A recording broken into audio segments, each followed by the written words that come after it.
I'm Victor Reeser, And I'm Jonathan Vergara.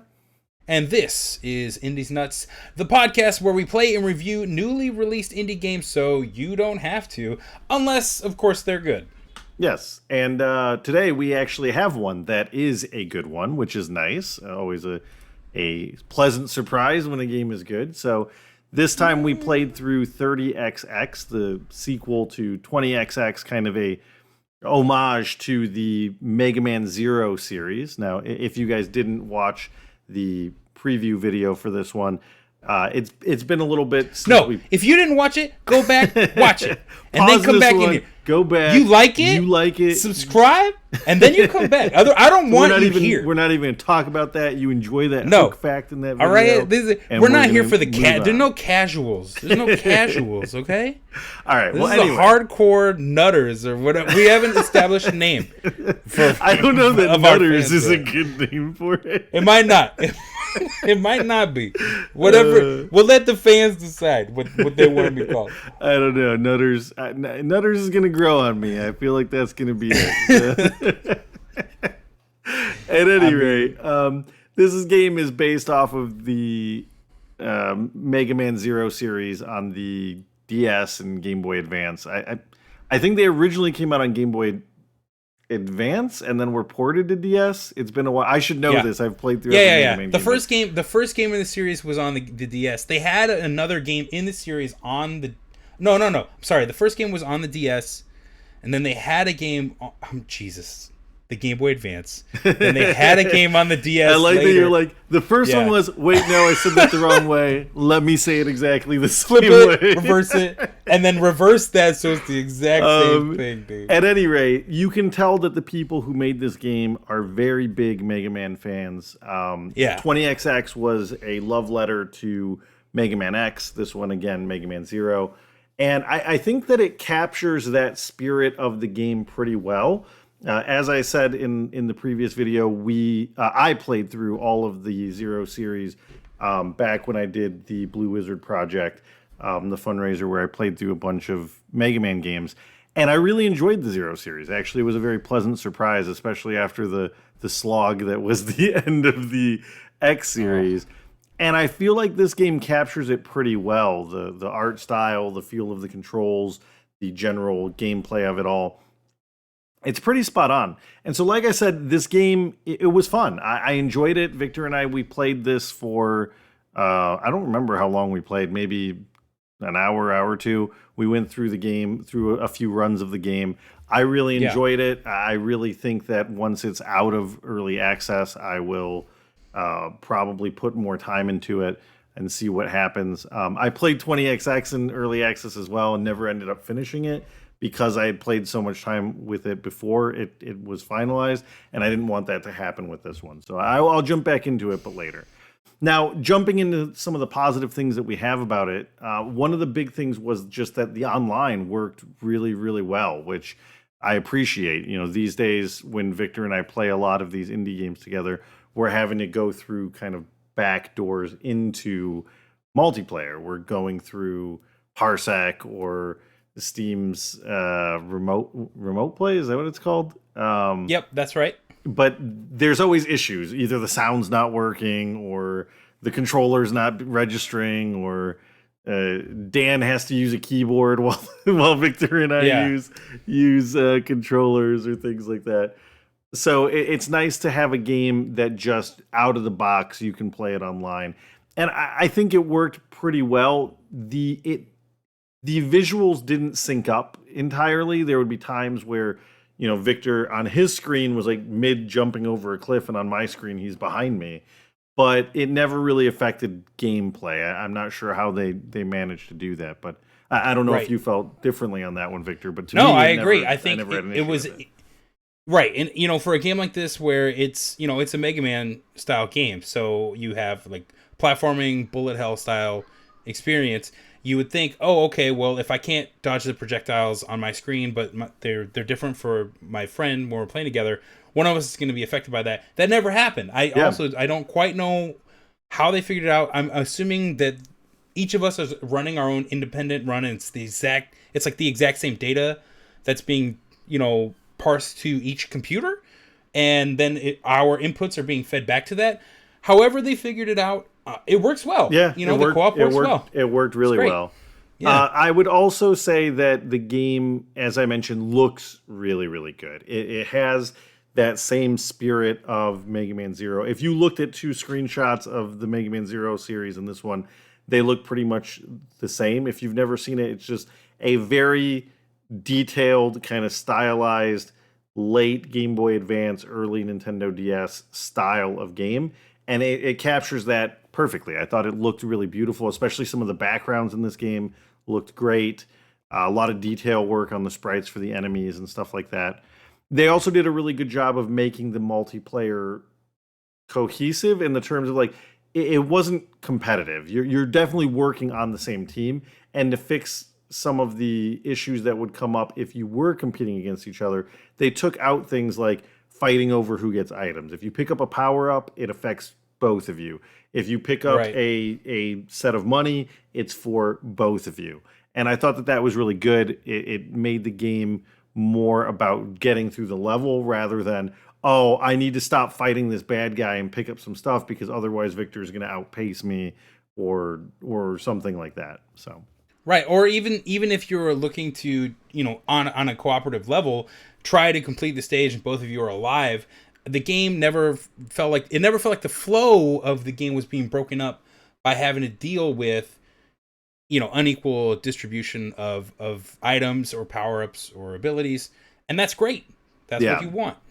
And it meant that if there was a power-up or something in a risky location, or if you were buying stuff in the store, you didn't have to say, well, this one was better for me, but it's not really useful for Victor, because both of you are going to get everything anyway. It's not going to matter in that case. The exception being healing items, that was not, but I never really felt like it was ever unfair who was getting more healing items. Right.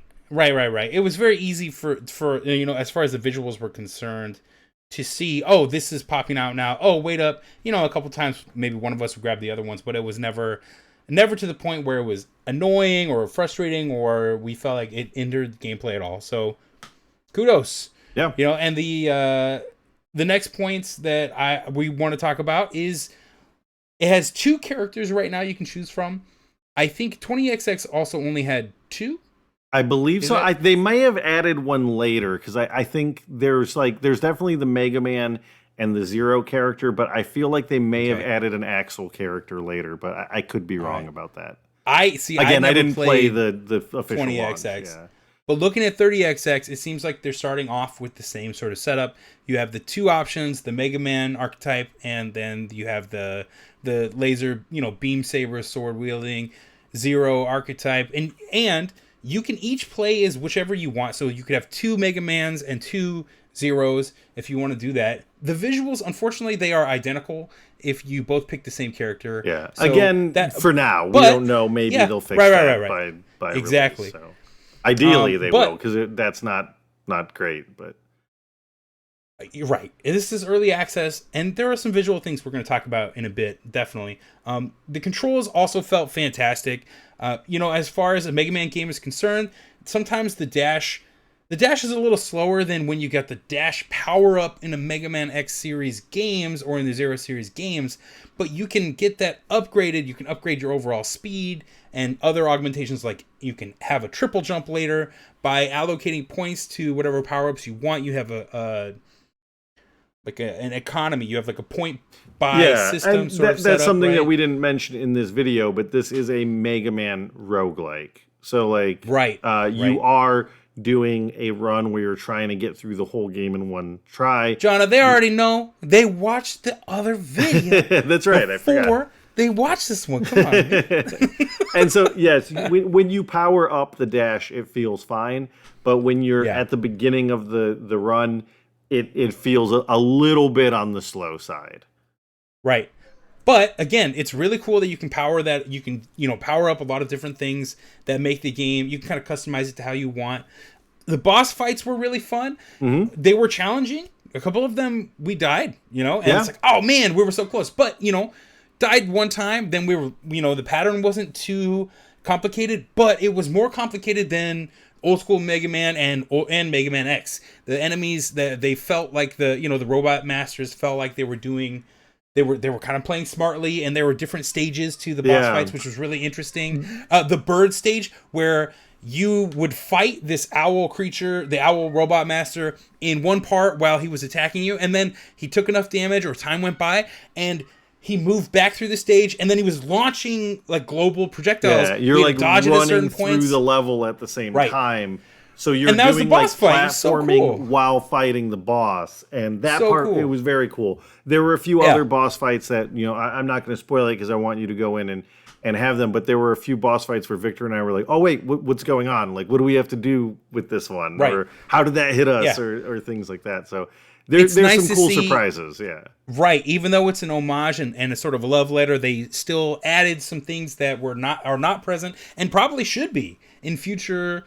Standard Capcom design Mega Man games, whenever they're going to make a new one that's actually a new one, whatever. Yeah.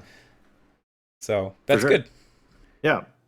There were a few things that were pretty cool. We mentioned about it being a roguelike, and one of the things that I liked was that it has kind of two sets of things for the roguelike run through it. So there are power-ups that you get that are unique for that run, and you can either pick them up when you kill bosses, you'll get them, or you can find them. There's like these challenge rooms that you can do, and if you make your way through that challenge room, you'll get one of those temporary buffs for your character. And those were really cool. They made it where there's kind of a risk reward, because those challenge rooms, you could take a ton of damage and you could die in them, but you might get something really cool at the end of it. And then there's the second set that's like the core upgrades, and those ones are pretty cool. Those ones will last across your runs. So even if you die, you can buy these. Sorry, I hit the microphone there. I don't know if that's gonna pick up. They'll have these ones where you can power up, like, for example, how much health you start with, or the equivalent of like an E-tank or sub-tank, and things like that you can buy, which were kind of cool. The other thing is that the stages are randomly generated to a limited degree. Like, you can definitely tell that there are patterns or paths that happen, but it felt very organic. Like, I never really felt like, oh, like this just looks like some computer slapped these two pieces together and they don't work. It felt like the flow of it was pretty good. So I think 20XX was the same way. And I feel like playing the two of them, the level flow was much better this time around. So I feel like they learned a lot from what they did in 20XX. The other thing is that as you go through the run, the game mixes it up a little, where enemies will get harder. And you can tell that that's happening because the color of the enemies, a classic video game trope, the first time they're red and now they're blue, and like, God help you if they're purple. And so they will go through these different colors to level them up. And I thought that was a cool way to change it, because they have different attack patterns, different health, different defense, stuff like that. The other thing, and I think that this is the most important thing that they nailed, that Capcom did not with Mega Man 11, is that you float through the doors when you encounter bosses. That's right, boss fight door jump. What? You gotta have that. You gotta have this Mega Man. Having two people float through is even better than having one person float through. That's right. They nailed it. They got it right. Extra bonus points. I'm willing to gloss over all the negatives because they got the door jump right. But speaking of that, let's jump into some of the negatives, because there are some. Let's do it. Again, your early access, take it with a grain of salt, but we'll jump into those now. Sure. And, when it comes with power-ups, it was great. A lot of the things made sense and were very, very interesting and cool. Some of them were not. Some of the powers, such as one that grants regen upon using an ability, use your power we had no idea what was happening. It's like, okay, so we destroyed the enemy with the power, and the powers are other abilities you get. They're called powers. Okay, I use the power to kill the enemy. No regen. Nothing. Yeah. Like any sort of effective health regen happened at all. There was no indicator on the screen. Either it just wasn't telegraphed, wasn't programmed, or we completely misunderstood what they meant by power. But at any rate, that should have been. And we tried everything. Better. We tested everything for that. We messed with a lot of stuff with it. So something needs to be telegraphed better there or programmed Right. better there if that's the issue. Another really important one is there are core upgrades you get from doing the run. Those last on your character profile if you want to play the game in the future. Those only save for the character hosting the game. Yep. So if you did co-op and it's you and your buddy like Jonna and I did and he hosted it, then I don't get to keep any of the power-ups or upgrades or any of the items. And it's a roguelite, sure. But some of those do carry over, and some of those resources you can use to upgrade your own area. That would be the things like wasn't able to benefit the from starting health, the sub-tank, stuff like that. Now, if Victor came back into my game, he would get all the same ones that I get. Whatever I buy unlocks for both of us. But it's just unfortunate that, we played for a couple hours and I get all of the benefit from that and he gets nothing. So that was unfortunate. Yeah. Oh, let's see. I'm sorry, I just love the note here. Totally legit, legally distinct enemies. Some of these enemies were straight very much so. Delete Control C, delete Control V, Photoshop, select color, change the hue, ship it. We're done. There's We're done. a bad guy in Mega Man X that is basically like a little floating body with two arms that hold a shield in front of him, and you can only shoot it from the back when it's going the other way. They straight up just took that character, put a green filter on him, and we're like, ship it, we made a character. That's not even that's even classic Mega Man, man. There's that character in one of the Mega Man it's in the original Mega Man it's from the original Mega Man game series. I think the character model they used was not the original Mega Man, though. It was No. It was from X. Mega Man X. So I don't know if early access means our legal team is talking to Capcom right now. But if it is, one of the reasons is going to be some of these enemies need to be remixed just straight up stolen. I was like, there's a fine line between homage and theft, and I feel like you guys towed that line a little too closely on this one. Yeah, dude, no. So didn't hurt the experience, but it was just funny. It's less of that. Yeah, what's crazy to me is that the level design is so, like we talked about it. The backgrounds are gorgeous. It looks fantastic.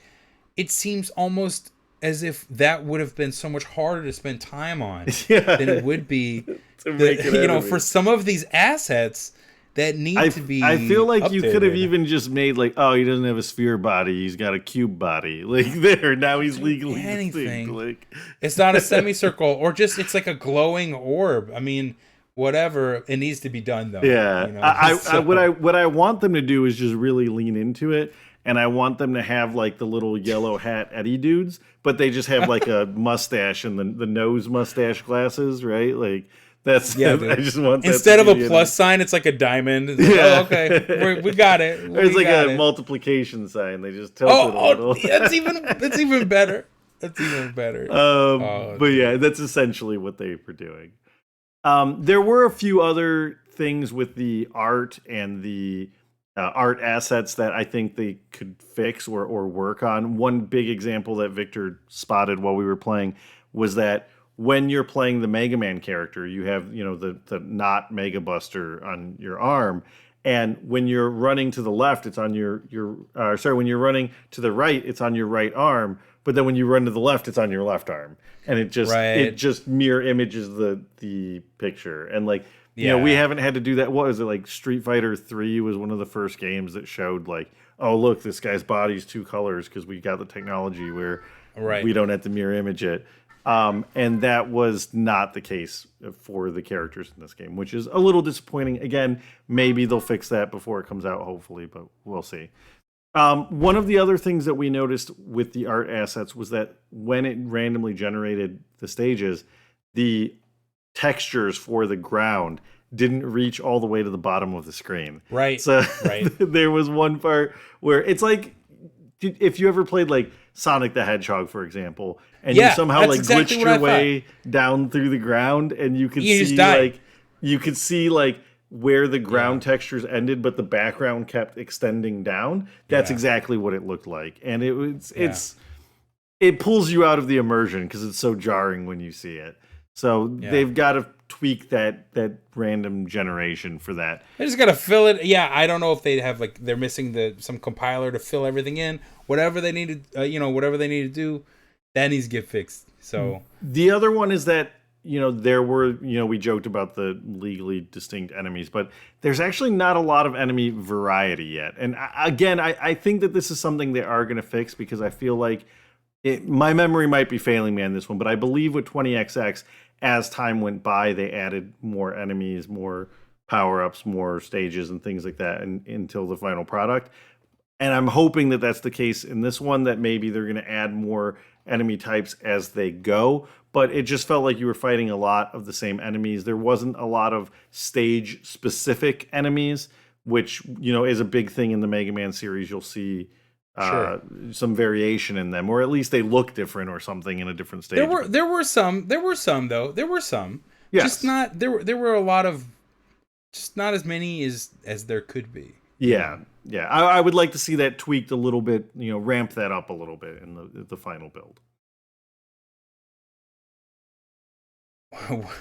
Yeah, sorry. I'm just trying to think. I remember the ones I remember very distinctly are in the moth, the weird like religious temple moth stage. They had those like the black circle enemies. Those were unique to that stage for sure. Oh yeah, that's true. Yeah. Yeah, there were a few. There were a few. Let's see. I feel like missing some stages sound effects. That's a note we took. Sound effects were missing from.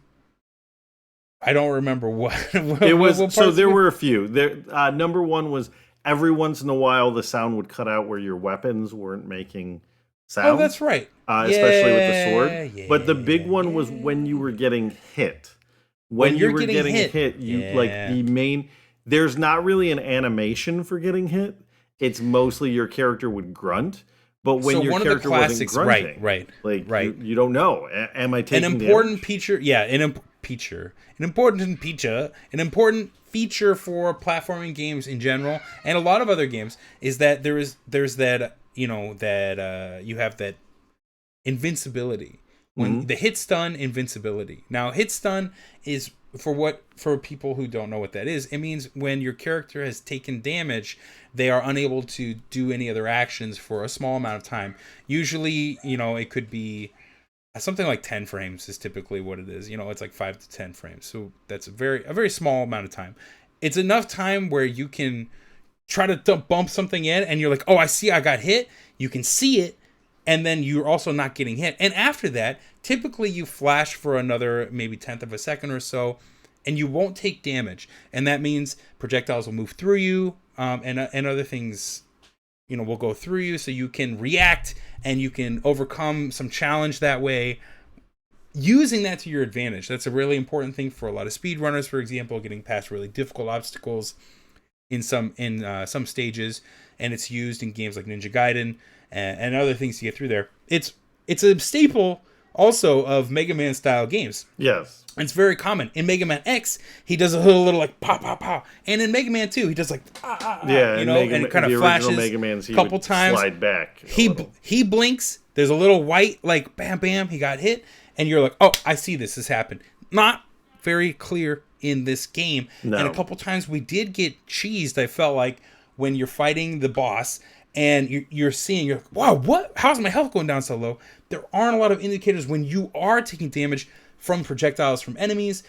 There's not like a splash animation. There isn't, anything like that, which would, I think, be nice. And I understand it's not required, but I do feel like we both thought this was something that feels like it's missing. Yeah, it's not felt there. Jarring. Like Victor said, this is kind of a game design staple and has been since the early days of games, that you want to be able to visually see that something is striking you. And there was no difference between me standing still and attacking and me standing still and getting shot. So, anything, a reaction frame where the character's wincing, a flash of color, moving me back a little bit, making the sound more audible, something to indicate that you were taking damage would have gone a long way to make it, more playable. It needs a little more of a cue is, I think, required to improve the experience overall. So we went through the bad, we went through the good.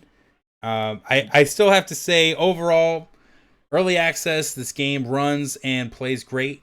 I also want to add that I spent some time, and it's one of the things they advertise. They have a map maker. I played the Mega Man maker, which is it's an independent project where you can make your own stages for Mega Man, for the actual old school Mega Man, and use some of the texture files. I'm pretty sure it's piratable. I do not believe it's sponsored or legit. It's not sponsored, but I'm pretty sure Capcom knows about it. Capcom's pretty chill with cool. fan projects, as long as you're not making money off of it. Yeah, exactly. Or they'll pick it up themselves, like Mega Man versus Street Fighter, which they picked up from an indie developer or fan developer and made it into a legitimate game. So. Right. I mean, I think Capcom's one of the best companies to try to copy their products and put in your games, because they're usually pretty cool with stuff. Side note, if you want to see those Maker stages, if you follow the link to the Blue Wizard project, there are a couple videos where I played through levels that Victor made for me to play through, and they were pretty good. I remember they were pretty challenging. So, yeah, you can check those out if you're interested. Super great and amazing, of course. Probably the finest game design I've ever encountered. I remember I shed a tear as the stages ended, not because I was sad or upset, but because I knew I could not experience them with fresh eyes ever again. Please, sir, please. You humble me. Really fun. How did this one go? I actually don't know too much about this one because I did not use the stage maker on this one. So, okay, it feels like they took a look at Mario Maker and they said, yeah, we could do this, Mega Man Maker. And, I mean, it feels very much like Mario Maker. You have your starting zone that's colored in green tiles, and then you have your ending zone, your ending little spot on the, in the grid. The grid, right, yeah. So you have your end screen and your start screen, and then you can fill in with whatever you want, and you can add space, etc., and move through there. Unfortunately, I felt like, I don't know, I didn't feel like there was enough to really play around with to make it enjoyable. This game isn't an old school Mega Man game, so you don't have screen transitions. There are no transitions between them when you're doing, going through the stages, except for when you're fighting the boss. And I think there's something to be said for that. And in Mario games too have transitions. So when you're transitioning from one section to another section, it's part of the game. It's kind of a moment that it signals a change in how the game's going to be played, etc. And for this game, it seemed kind of boring, to be honest. You can highlight a map tile, just drag it with your mouse, very clean, very smooth, very easy to do, to create your own stages. I don't see people spending a ton of time with this, but if you wanted to, I mean, you could theoretically make any kind of stage you wanted. I think they put all the pieces there, but I just didn't personally think it was very fun. I think it's a cool idea, but I think it's probably not their focus. And maybe this is the thing where, like I said, their random stage generator definitely improved from 20XX to 30XX. Maybe if we ever see a 40XX, if that's maybe the ZX series, maybe that will have a more robust stage developer. Like I said, I didn't try it. I'm not much of a stage building guy myself. I have Mario Maker 2. Victor bought it for me just so I could play his stages. Oh, yeah, I did. And I enjoy playing it. I'm not big on building it. I made one stage and then was like, okay, I got the experience. I'm good. I don't really have a mind for building platforming stages, at least not right now. So I didn't even dabble in this one. So I'll just have to take Victor's word on that one. But if any of you play it and have a different experience with it, we don't care. Take my word for it. That's all that matters. You can take that opinion and just stuff it down inside. And that's right. Don't tell anybody. We don't care. Forget about it. Okay, so we said this game is fun, man. I enjoy it. Blaring issue. Price. It is $20 early access, and as we talked about, there are 8 stages, and there's not a lot of variety. The game is clearly the engine is complete. but the rest of the ship needs to be built before this thing can sail. Is how I feel it is. You know what I mean? Like it is. They're selling an incomplete product. That's just how it is. It's early access, but dude, $20 is a steep price tag. And if I remember correctly, 20XX was in early access for a long time before they finished it. Actually, that was why I never played it, because I didn't even know when it eventually got finished because it was so long. And I know, I don't know in this one because I don't know if we ever got a run where we killed every single boss. But when I played early access for 20XX with my brother, we got through all the bosses, and the game was just like, well, you did it. We don't have an end yet. Sorry. And I felt a little bit cheated on that one. Normally I'm not a big fan of early access games. I want to play the completed product. I don't want to play the half-made portions of it. I don't generally replay games, so I don't want to play it broken and then go back and play it again fixed. And I think that if it were not for this channel, I probably would not have picked this one up until it was done. I do feel like it is possible that once the game is polished and done, it could be worth $20. Yeah. But I think I would be hard pressed to say it's worth that right now. I agree. I think the innovations they do have with some of the stage design and the boss fights and the power-ups, and it's a roguelite, so it's fast, great, wonderful. A lot of visuals need cleaned up. Very small details that I think should have been tested. Like, guys, you had another successful game. Finish your sequel and then release it. I personally don't think early access is acceptable for a follow-up game in a series. No, like you should already have the following. You should already have the funds for it. And I say this knowing nothing about what goes into funding a game or what the process is for that. So take your advice from me. We know what playing a game is all about, And I think we wanted to go in here. We love Mega Man games, especially. I love Mega Man. The X series, X1, 2, and 3 are some of my favorite games in ever. The first Mega Man X is like one of my favorite games of all time. Yeah, and I love the Zero games too. Those are great. I love some Mega Man games. The Blue Wizard Project has deeply scarred me on that. I even like Battle Network 1 and 2. I don't think I played any of the other ones. Those were great. And I saw this game as, wow, a really cool, spiritual successor for the time being. Who knows when we're going to get anything, any new content related to that series ever again. So I was excited, and I'm like, yeah, I'm ready. Maybe we'll do a follow-up, Jonna, when they finish this bad boy. We'll let everybody know after, they've heard us out and they've fixed everything, and then they'll give us We know the developers are avid nutters. Some would say they're hard nutters, dude. But yeah, I would say that for this game, if you want to support them, if you want to try to push the game across the finish line, and you have the $20 lying around, go for it. I would probably wait till it's out of early access. I think this is general good advice. Don't buy early access games. Don't pre-order games if you don't know what's going on. Don't be afraid to cancel them. I've made that mistake. I'm looking at you, Final Fantasy Crystal Chronicles on my Switch. I'm looking at you. Don't pre-order them. Well, I can see that Victor's family is walking through. Well, there we go. Great I was going to say Victor's family is walking for through. the internet. Look at that. That's beautiful. Yep. Oh, Lemon, you're such a good colorer. Look at that. That picture, $20. You want it? You can you can get early Sponsor access. a budding artist today. Okay, for one simple payment of $19.99. You can get it. Here you go, sweetheart. Thank you very much. And what? Oh yeah. Well, we're gonna play some Minecraft.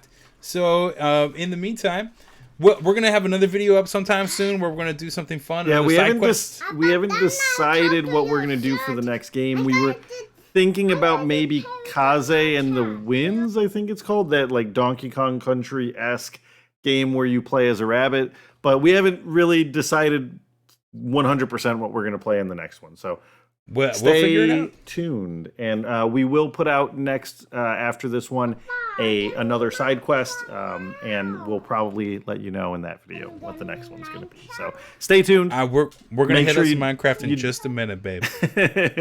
Levin's getting antsy for that Minecraft, so we're gonna wrap it up here, guys. Thank you so much for watching. Please remember to do all the YouTube stuff, like, subscribe, bell icon, all that stuff. That's right.